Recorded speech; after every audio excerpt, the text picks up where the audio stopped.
Loads more coming up as well, including our first guest who's back out on the road with a show called Rock and Roll Years and Dancehall Days. It's the one and only George Jones. How are you, sir? Balding pate, slightly. Lost hair since the last time we spoke.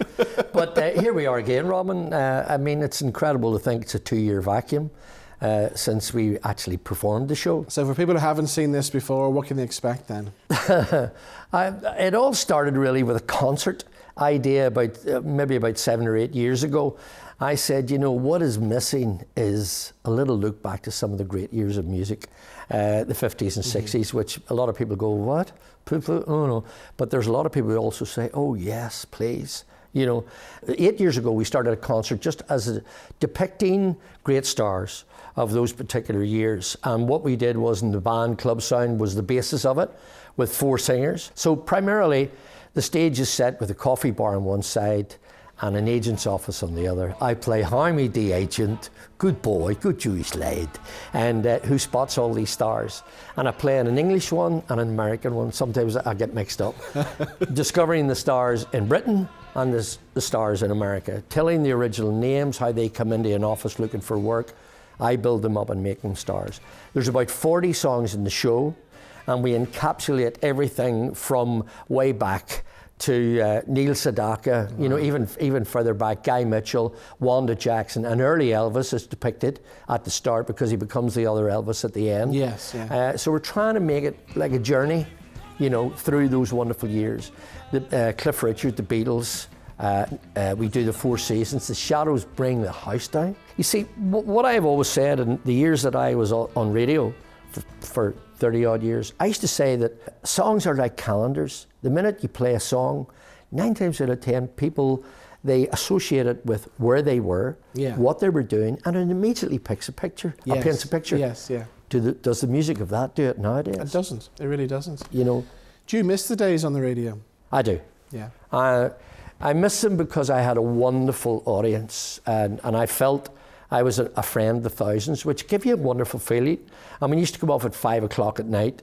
You felt very satisfied that you'd helped some people. Yes. Yeah. And I did. I helped a lot of people along the way. And I remember getting a wonderful lesson from a great broadcaster.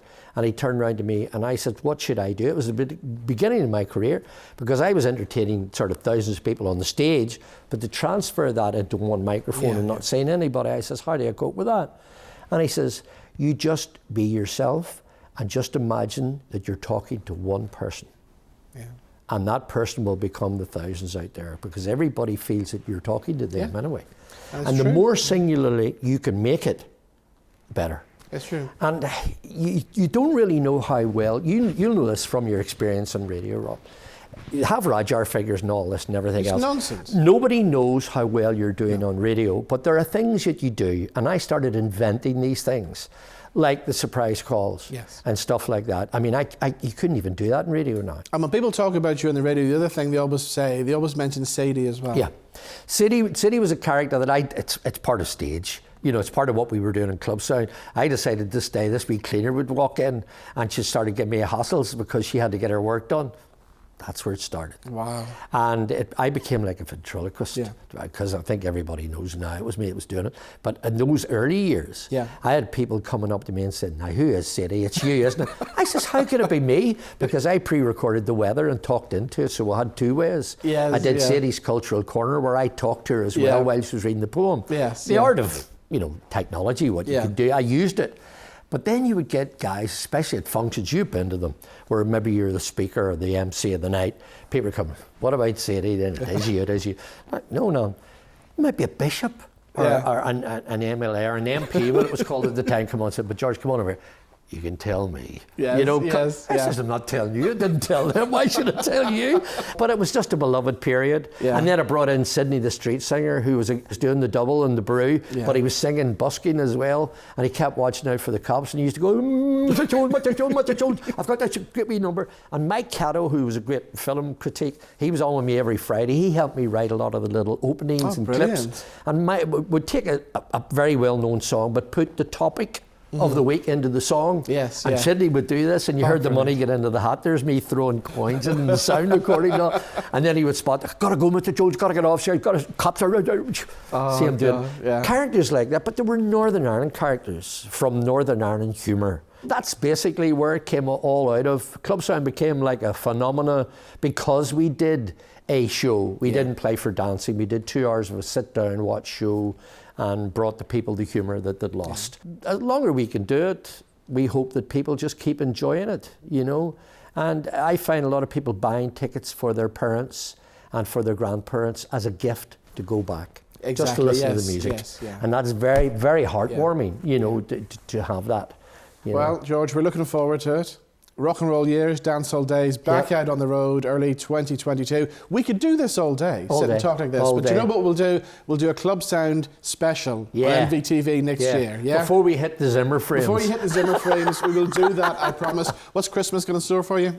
At home, sadly, because of COVID, I can't get my son and his wife home from Austria. They come home every year for Christmas. But we will have, our daughter lives next door. We've got our 2 beautiful granddaughters and a few other people, and we'll have a nice family Christmas. Brilliant. And I'm loving all the paintings, by the way, as well. Yeah, it's been a new vocation for me. It has saved my life, stopped the mental attitude, the boredom, as it has been for everyone needs something.